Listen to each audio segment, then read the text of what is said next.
Chapter number 4 चल रहा है।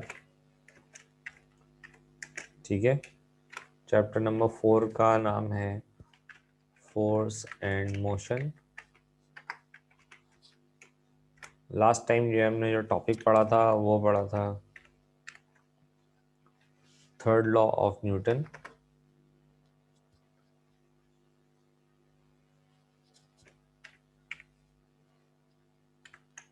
तो आज जो हम टॉपिक पढ़ेंगे उसका नाम है मास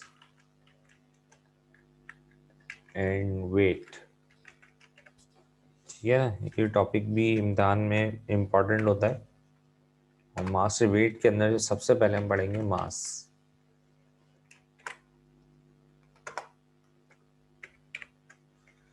तो मास क्या होता है? मास इज डिफाइंड एज, मास को हम कैसे डिफाइन करते हैं? मास को हम डिफाइन करते हैं कि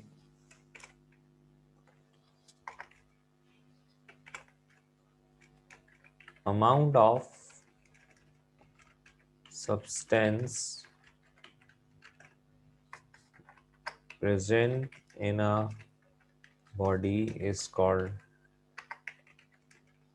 its mass।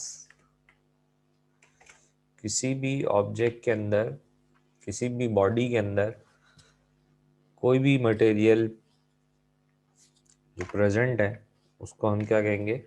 उसका मास कहेंगे। फॉर एग्जाम्पल, मिसाल के तौर पे a chair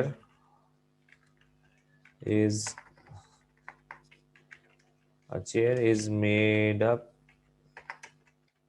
of wood।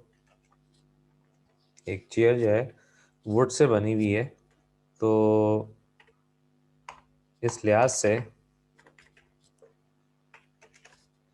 Amount of wood which is used to make a chair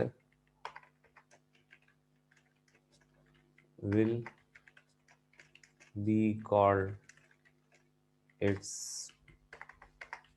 mass। अब एक चेयर है, लकड़ी की बनी हुई चेयर है, तो उसमें कितनी लकड़ी इस्तेमाल हो रही है इस चेयर को बनाने के लिए?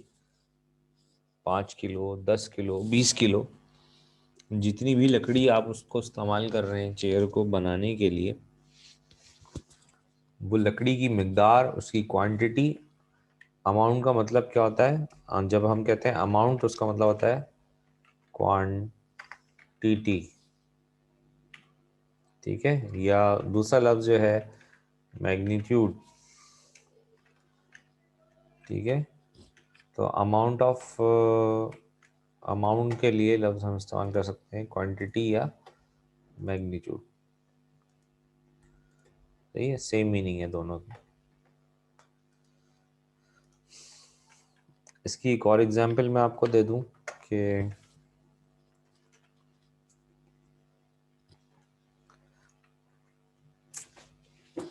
मिसाल के तौर पे कौन सी चीज़ का नाम लें? कैटल। कैटल केतली जो होती है, कैटल जानते हैं? कैटल क्या चीज़ होती है? केतली। ठीक है ना? कैटल के मीनिंग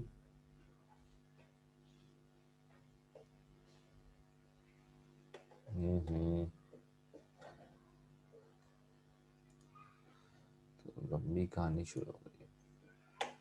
कैटल का मतलब होता है, ये कैटल नहीं ले लेते, बैट ले लेते हैं या फुटबॉल ले लेते हैं।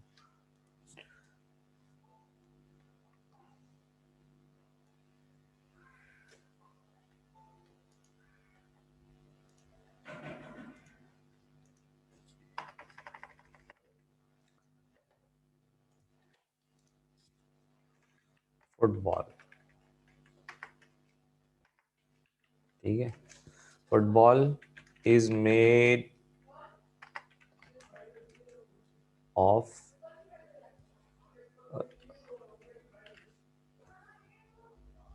ठीक है। Football is made up of rubber, rubber की बनी हुई फुटबॉल है। ठीक है, ये आसान सी example.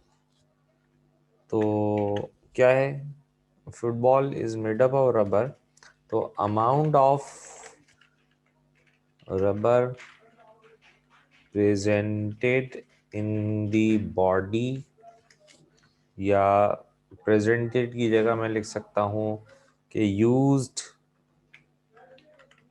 In the body of football, football is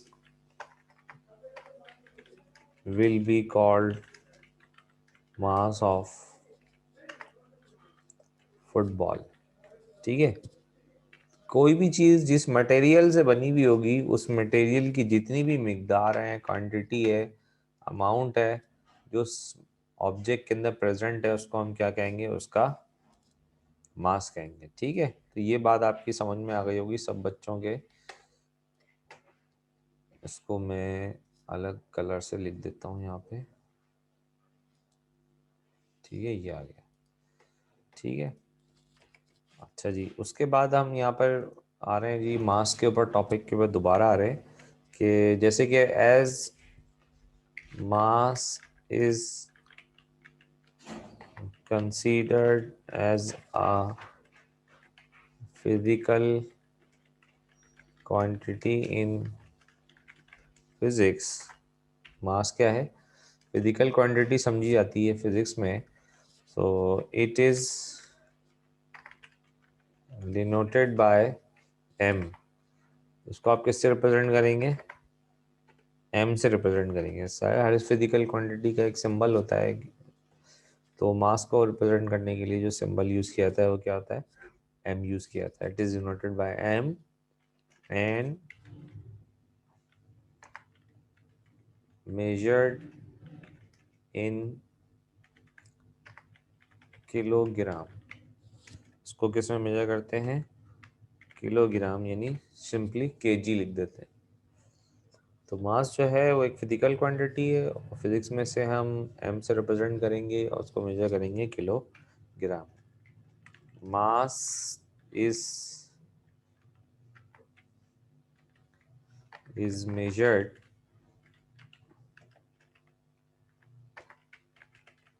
through physical balance।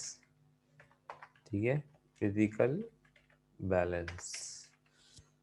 जितनी भी फंडामेंटल फिजिकल क्वांटिटीज होती हैं उनको मेजर करने के लिए हम कोई ना कोई मेजरिंग टूल इस्तेमाल करते हैं। जैसे कि घर टाइम को मेजर करने के लिए हम क्लॉक यूज़ करते हैं, लेंथ को मेजर करने के लिए मेजरिंग स्केल यूज़ करते हैं। उसी तरीके से मास को मेजर करने के लिए हम फिजिकल बैलेंस इस्तेमाल करते हैं। तो तकरीबन जितनी भी फंडामेंटल फिजिकल क्वांटिटीज़ होती हैं उनको मेजर करने के लिए सिवाय अमाउंट ऑफ सब्सटेंस के, मोलर मास के, तकरीबन बाकी तमाम फिजिकल क्वांटिटीज़ को मेजर करने के लिए हम कोई ना कोई मेजरिंग टूल या मेजरिंग इंस्ट्रूमेंट यूज़ करते हैं। इसलिए मास को मेजर करने के लिए हम फिजिकल बैलेंस यूज़ करते हैं। ठीक है, मास इज़ स्केलर क्वांटिटी। याद रखिएगा, मास क्या होती है, एक स्केलर फिजिकल क्वांटिटी होती है। ठीक है, तो ये टॉपिक था जो मास से रिलेटेड है। ठीक है बेटा, अब हम इसमें आ रहे हैं आगे में। आई होप कि ये आपके समझ में आ गया होगा कि मास क्या होता है। इसके बाद जो अगला टॉपिक है उसको हम देखेंगे वेट, कि वेट किसे कहते हैं। तो अगला टॉपिक जो आ रहा है वो आ रहा है wait.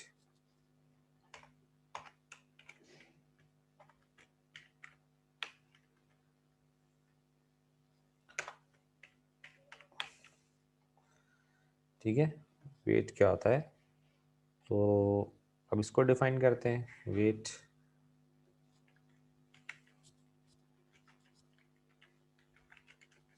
Weight is defined as, weight को डिफाइन कैसे किया जा सकता है?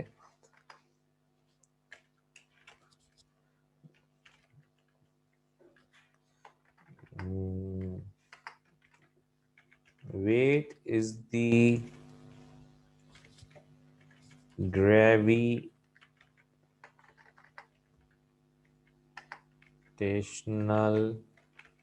पुल ऑफ अर्थ। ठीक है, बहुत छोटी सी डेफिनेशन है। क्या है? Weight is the gravitational pull. ठीक है, अब इसको समझें। ये ग्रेविटेशनल पुल का क्या मतलब है? ठीक है, ग्रेविटेशनल पुल का क्या मतलब होता है? ग्रेविटेशनल पुल का मतलब होता है कि force of attraction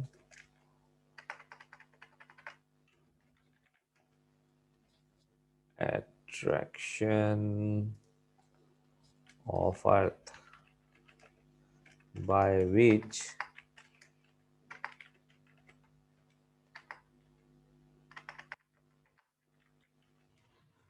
earth can attract everything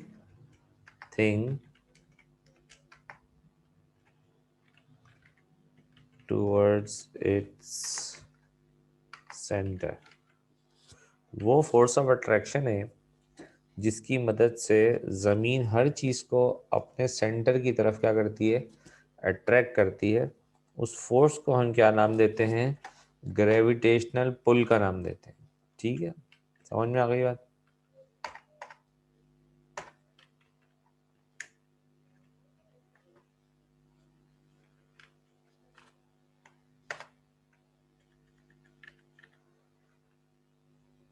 ठीक है, ये चीज़ समझ में, gravitational pull.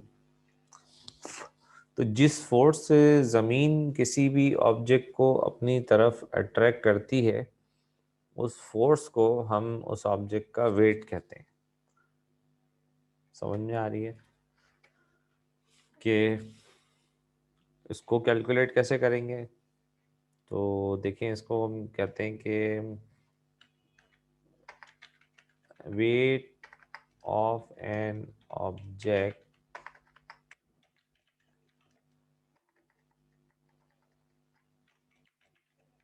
Is denoted bye W। किसी भी ऑब्जेक्ट का जो वेट है उसको हम किससे रिप्रेजेंट करते हैं? W से रिप्रेजेंट करते हैं। ठीक है, एंड मेजर्ड इन न्यूटन्स। उसको जो मेजरमेंट आप करते हैं, मेजरमेंट की यूनिट क्या होगी? न्यूटन्स होगी। और न्यूटन्स को आपको किससे रिप्रेजेंट करते हैं? एन, कैपिटल एन से रिप्रेजेंट करते हैं। ठीक है, तो क्या नज़र आ रहा है कि वेट को W से रिप्रेजेंट करेंगे और उसको मेजर किस में करेंगे? न्यूटन में करेंगे। ठीक है, क्यों न्यूटन में करेंगे? वजह उसकी क्या है? वजह उसकी ये है कि अभी मैंने आपको बताया, आपने इस चैप्टर के शुरू में पढ़ा था कि न्यूटन जो है वो तो फोर्स की यूनिट होती है। तो वेट को क्यों मेजर कर रहे हैं हम न्यूटन में? तो इसका जवाब ये है कि वेट असल में ज़मीन की फोर्स ऑफ अट्रैक्शन ही होती है। ठीक है, ज़मीन की फोर्स ऑफ अट्रैक्शन, जिससे ज़मीन किसी भी ऑब्जेक्ट को अपनी तरफ अट्रैक्ट करती है, जिसे हमने यहाँ पे क्या नाम दिया था? ग्रेविटेशनल पुल का नाम दिया था। ठीक है, उस ग्रेविटेशनल पुल को हम क्या नाम देते हैं? वेट। ठीक है, क्लियर हो गई बात? इसलिए जब हम इसको मेजर करते हैं तो इसको मेजर किस में करते हैं? न्यूटन्स में मेजर करते हैं। समझ में आ रही है? अच्छा जी, अब आगे बढ़ते हैं कि weight is calculated by the following formula। ठीक है, वेट को कैलकुलेट करने का फार्मूला क्या है? Weight is calculated by the following formula. Formula ये है कि W बराबर होता है किसके, mg। अब मैं आपको पहले ही बता चुका हूँ कि वेट को हम किससे रिप्रेजेंट करते हैं, वेट को हम W से रिप्रेजेंट करते हैं। आरिफ भाई जो हैं यहाँ पर मौजूद हैं क्लास में, मेरी आपको मेरी आवाज़ आ रही होगी। आरिफ अहमद, ठीक है, मैं आपसे मुखातिब हूँ, मुझे रिप्लाई करते हैं आरिफ अहमद साहब कि आपको मेरी आवाज़ आ रही है।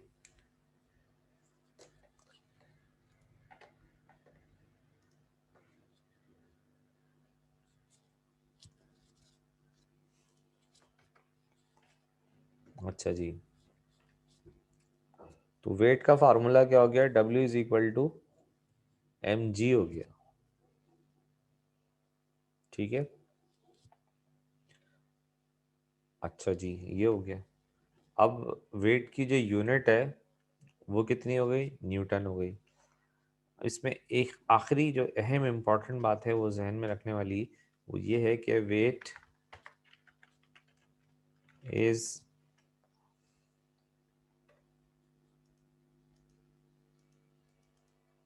Weight is a vector quantity.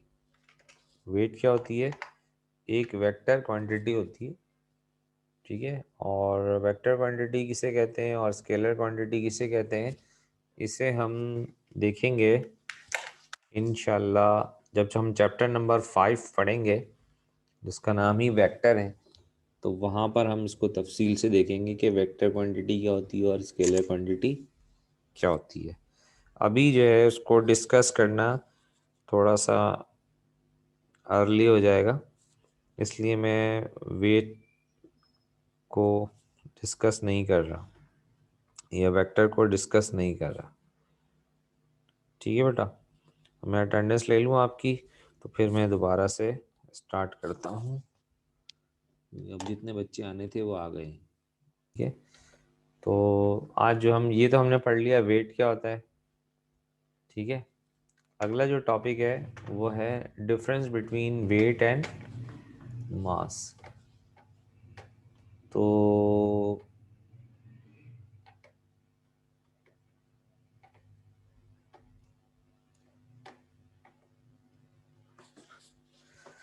मैं देख रहा हूँ इसके अंदर अगर कॉलम बन जाते हैं तो बहुत अच्छा है, ठीक है।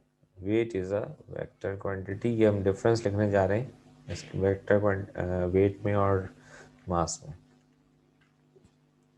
तो ये तो हमने लिख लिया वेट के 4 पॉइंट कि वेट क्या होता है जी। Weight is a gravitational pull, ज़मीन की फोर्स ऑफ अट्रैक्शन है, जिस फोर्स से ज़मीन किसी चीज़ को अपनी तरफ अट्रैक्ट करती है उसे हम उस ऑब्जेक्ट का वेट कहते हैं, ठीक है। दूसरा पॉइंट क्या है, दूसरा पॉइंट ये है कि weight is measured in newtons, और न्यूटन्स को आप किस तरह से रिप्रेजेंट करते हैं, न्यूटन्स को आप रिप्रेजेंट करते हैं एन से, ठीक है। अच्छा जी, उसके बाद weight is calculated by the formula. Weight को कैलकुलेट करने के लिए फार्मूला क्या है, वेट बराबर होता है W is equal to mg। इस फार्मूले से आप वेट को कैलकुलेट कर सकते हैं। और तीसरा पॉइंट क्या है, चौथा पॉइंट क्या है कि weight is a vector quantity. Weight क्या होता है, एक वेक्टर क्वांटिटी होता है और इसकी एक पर्टिकुलर डायरेक्शन होती है। चाहे तो आप ये पॉइंट भी लिख सकते हैं कि इसी से कनेक्टेड पॉइंट है ये, वेट हैज़ अ particular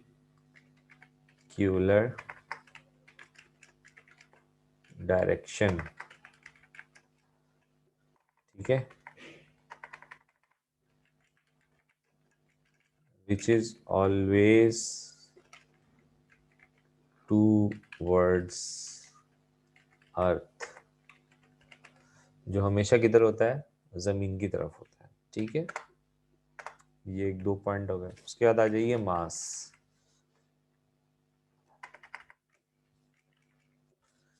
मास क्या होता है, मास का अगर आप पहला पॉइंट लिखेंगे तो क्या लिखेंगे, तो वेट के साथ कंपैरेटिवली लिखते हैं कि मास, वेट जो है वो चूंकि ग्रेविटेशनल पुल है, तो मास में क्या लिखेंगे, मास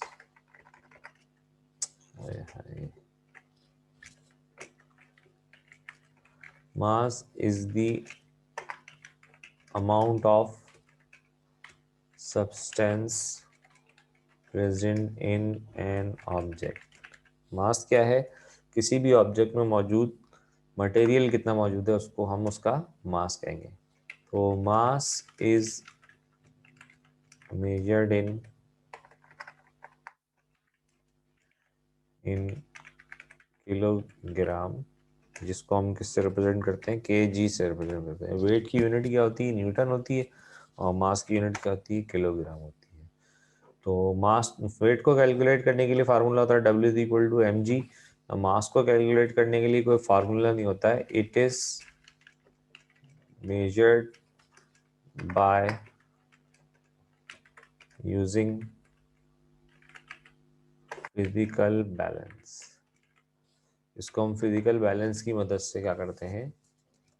कैलकुलेट कर लेते हैं। जब कभी भी मास को कैलकुलेट करना हो उसके लिए आप फिजिकल बैलेंस लेके आएंगे। फिजिकल बैलेंस से मतलब क्या होता है? तराजू। ठीक है, तराजू की मदद से आप उसको कैलकुलेट करते हैं फिजिकल बैलेंस की मदद से। अच्छा, फोर्थ पॉइंट में हमने वेट के लिखा था कि वेट जो है वो एक vector quantity, weight is a vector quantity. तो इसके कंट्रास्ट में अगर हम यहाँ लिखेंगे तो हम लिखेंगे mass is a scalar quantity. ठीक है, मास क्या है? मास एक स्केलर क्वांटिटी।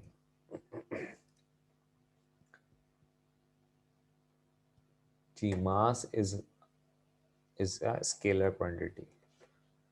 ठीक है, तो मास की कोई डायरेक्शन नहीं होती। बिकॉज जैसे हमने लिखा था ना वेट के बारे में कि वेट क्या होती है? Weight always directed towards the centre of earth. इस तरह से मास की कोई डायरेक्शन नहीं होती, इसलिए उसको हम क्या नाम देते हैं? मास इज अ स्केलर क्वांटिटी। तो अब हम यहाँ लिखने आ रहे हैं मास हैज नो डायरेक्शन। मास की कोई डायरेक्शन नहीं होती, इसलिए इसे हम क्या डिक्लेयर करते हैं? As a scalar quantity. तो ये हमारे आज का इम्पोर्टेंट टॉपिक था जो हमने क्लास में डिस्कस किया चैप्टर नंबर 4 में कि वेट क्या होता है। चैप्टर नंबर 4, मास और वेट। मास क्या होता है? हमने बताया आपको कि मास is the substance mass amount of substance present in a body, उसको हम मास कहते हैं। ठीक है, जैसे मैंने यहाँ पे एग्जांपल दी कि चेयर जो है वुड से बनी हुई होती है, तो जितना उसमें लकड़ी इस्तेमाल हुई है बनाने के लिए वो उसका मास कहलाएगी।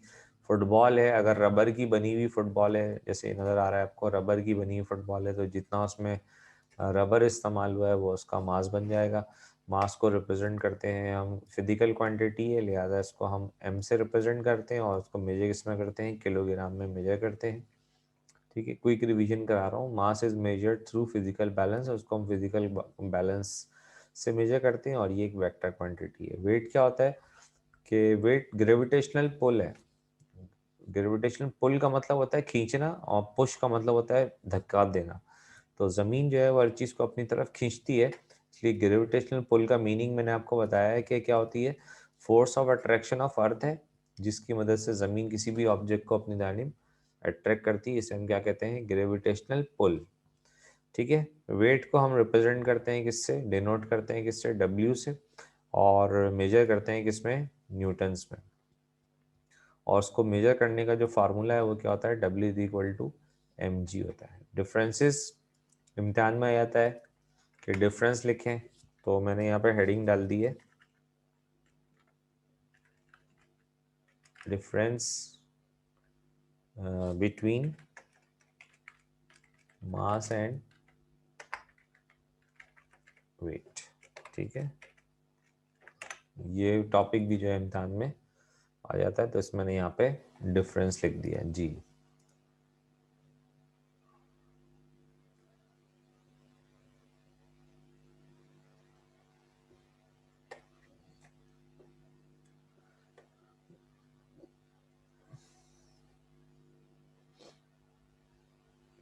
ठीक है जी। तो आज जो है वो